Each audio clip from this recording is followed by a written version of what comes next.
Hey guys, Bartell's Bookshelf here, back in Foster City again. And today I'm going to be talking about something sort of interesting, something I didn't plan on reading, um, but I think it'll be interesting to talk about. Recently, I just finished the novelization of the movie Van Helsing. This was specifically written by Kevin Ryan.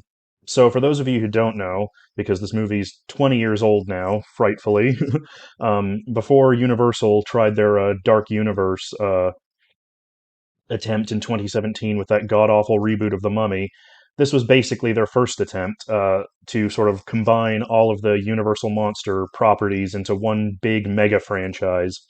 And to that end, they hired Stephen Sommers, the writer and director of the original Brendan Fraser Mummy, and they made a huge push for this. I mean, like it was meant to be a mega big budget, huge Hollywood super franchise with like a million sequels.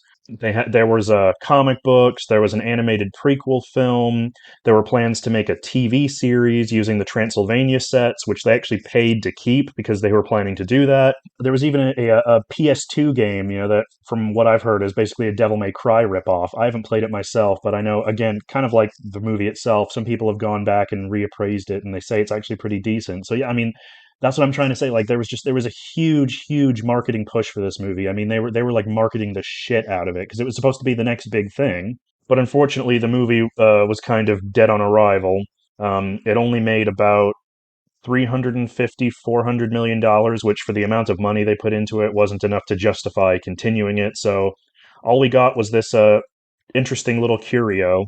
So as I said, very few people remember this movie, and those who do um, are weirdos like me who have an extreme soft spot for horror movie monsters and things like that. So the basic premise is that we're following a sort of a younger, hipper version of Van Helsing from the original Dracula novel. In this version, he's sort of this cool monster hunter type, this mysterious cloaked figure who works for the Vatican because he lost his memory, and he works for the Vatican, taking down, slaying evil creatures, evil monsters. And he gets sent on a mission to Transylvania to take down Count Dracula, who has plans to use Frankenstein's monster to bring his vampire children to life. And you get some werewolves along the way as well. As I said, that's basically what this was trying to be. It was this huge, big budget, mega franchise opener with all of the Universal monsters in one picture, tied together through a very occasionally murky storyline. I saw the movie for the first time when I was 12, and when I was 12, I thought it was the greatest thing ever. And I only very recently found out there was a novelization, so I was just in the mood for something stupid and simple, something that was familiar because I've seen the movie a bunch of times. I actually watched it again for this review, so I'll be talking more about it in a bit. I was curious to see how it turned out. And the thing about both the book and the film that I think is both good and bad is that they are. I was searching for the word last night when I was watching the movie with Aaron, and I figured it out. It's maximalist. The movie and the book are both maximalist as hell. There's all kinds of monsters. It's like wall to wall action. Like it never really lets up for anything, which, as I said, is both a good and a bad thing. In its insistence on sort of beating you over the head with action, it has to sacrifice a few things like character and story, and ultimately it does suffer from a lot of the same downfalls that the modern sort of shared universe stuff does, in that it spends a lot of time setting up setting up lore for future sequels that never went anywhere because we never got them, rather than kind of telling one really good, tight, concise story. But I think in a lot of good ways, that sort of maximalist mentality makes it a lot of fun because it's not just Van Helsing fighting some monsters. Like Dracula is this melodramatic anime supervillain, going on these, monologues about how, I have no heart, I am hollow, and stuff like that. And And then you have the Frankenstein monster who gives these loud Shakespearean soliloquies about, the nature of man and how, he wishes just to live and exist as a human among, among people, just to be his own man. You've got werewolves in this book, and the werewolves are that classic, Beauty and the Beast, the struggle between beast and man, you know, um, it's just all that typical tropey monster stuff that, for someone like me who adores that kind of stuff, who loves movie monsters, taken to the nth degree, it's so much fun. Um, it's not just Dracula's castle. It's not just Frankenstein's lab. It's these massive, towering spires full of this incredibly intricate machinery with electricity sparking everywhere. Like every aspect of the movie and to an extension the book is just cranked up to 11, and that makes it just incredibly fun if you're kind of on that wavelength. And I think the book does capture some of that. I don't think the book quite matches up to the movie because the movie again has the visual aspect of it, so it's really able to carry across that sort of maximalist aesthetic, much more so than the book, which prose is a little bit simplistic and occasionally kind of bad. I like you can tell that this was kind of written quickly. There's some phrasing in this book that is just so awkward that it like actually made me groan at points.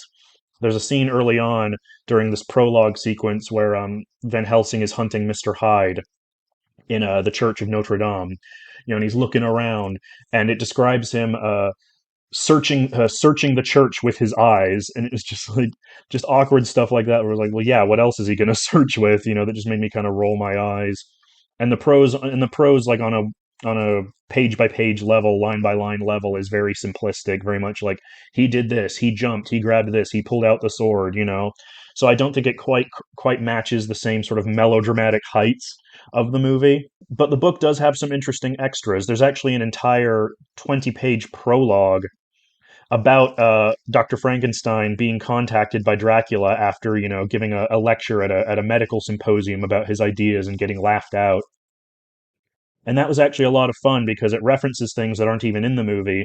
Like it references Elizabeth and Henry from the book. And there's some little differences as well in that in the very beginning in Frankenstein's lab where he gets killed by Dracula, where he calls out to Igor to rescue him. In the movie, Igor just says, "You've been so good to me, Doctor, but he pays me." In the book, Igor talks about, "You've been so good to me, Doctor, but if they catch me again, if they catch me, they'll hang me again." And he shows off his, broken neck with the rope burns on it, which is a really cool reference to Bela Lugosi's Igor from Son of Frankenstein. That whole monologue about "they hanged me once."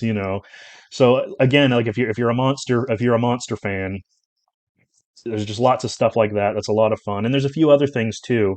There's like this flashback with Anna Valerius, who's the sexy Transylvanian princess that Van Helsing is into, and that he has to help kill Dracula. There's a whole flashback to her childhood that's not in the movie, and just little things like that. Which is one of the reasons I enjoy reading movie novelizations, especially to movies that I'm very familiar with, is that you get to see all the little differences, and and expansions on things that you didn't get in the movie, which is really interesting.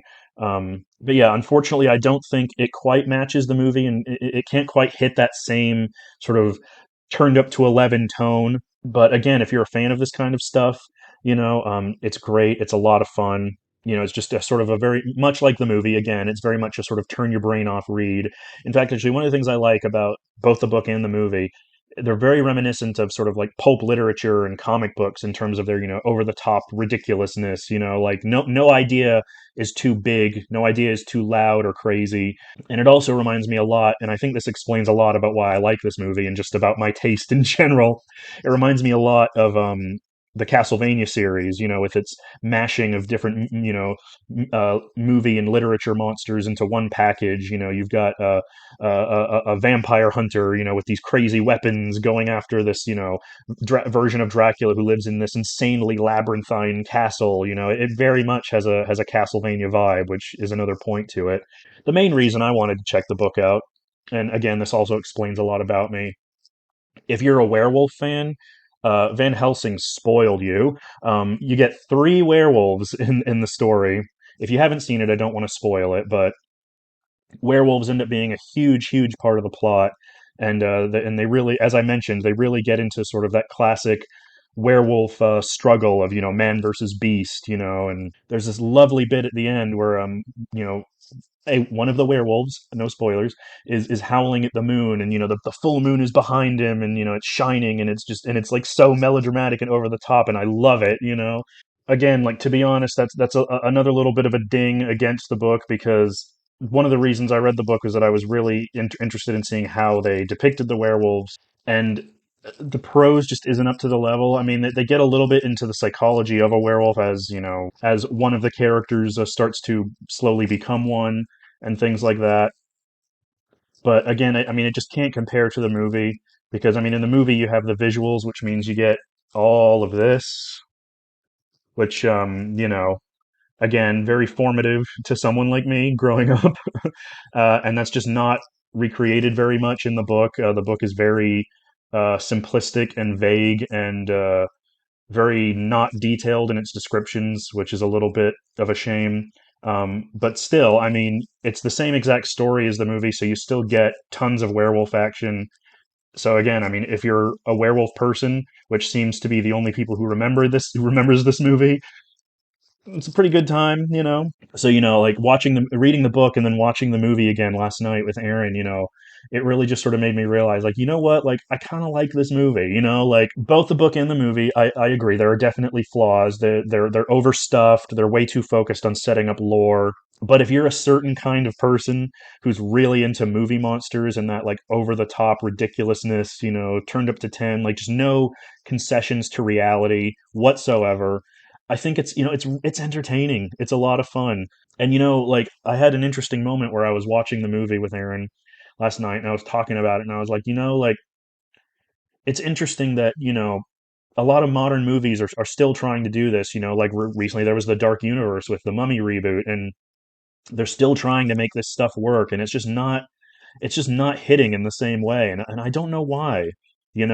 Because a lot of as I mentioned, the movie and the book, they have a lot of the same issues that a lot of those sort of shared universe attempts have, and that they're too focused on setting up lore and future sequels and spin-offs rather than telling one coherent story. And yet, there's something about this movie and the book that just draw me in. As a monster fan, it's just a lot of fun. It's pulpy, it's ridiculous, it's comic booky, it's colorful. Something about it just works for me. You know. Um, so if you're a fan of the movie and you haven't read the book, I think the book is a very interesting companion piece.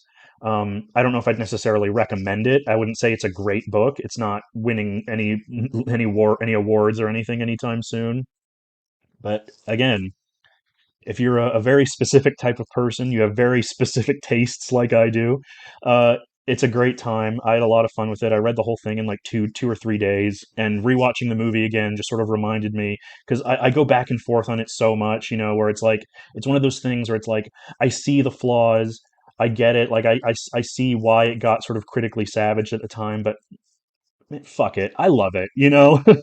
And I'm not afraid, I'm in my 30s now. I'm not afraid to admit to that. I think it's a pretty fucking fun movie, and even while it is flawed, I think it's a great premise, and I think it's really, really sad that, it had this big marketing push with, all this tie-in material, and it never went anywhere. I would have loved to have seen Van Helsing, globetrotting around the world, fighting all kinds of monsters, like the creature from the Black Lagoon, Invisible Man, Hunchback of Notre Dame.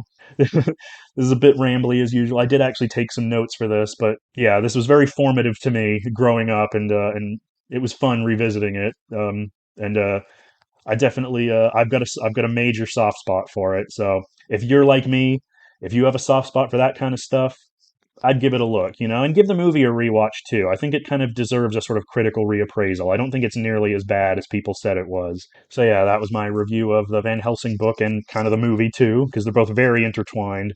So yeah, I hope you enjoyed. Just doing a quick video to get this out. I've also got a tag video coming up that I was tagged in by Genre Books, but I will get to that eventually. But yeah, I just finished this, and I had a lot of thoughts about it, so I just wanted to talk about it. So yeah, I hope you guys enjoyed, and until next time, bye.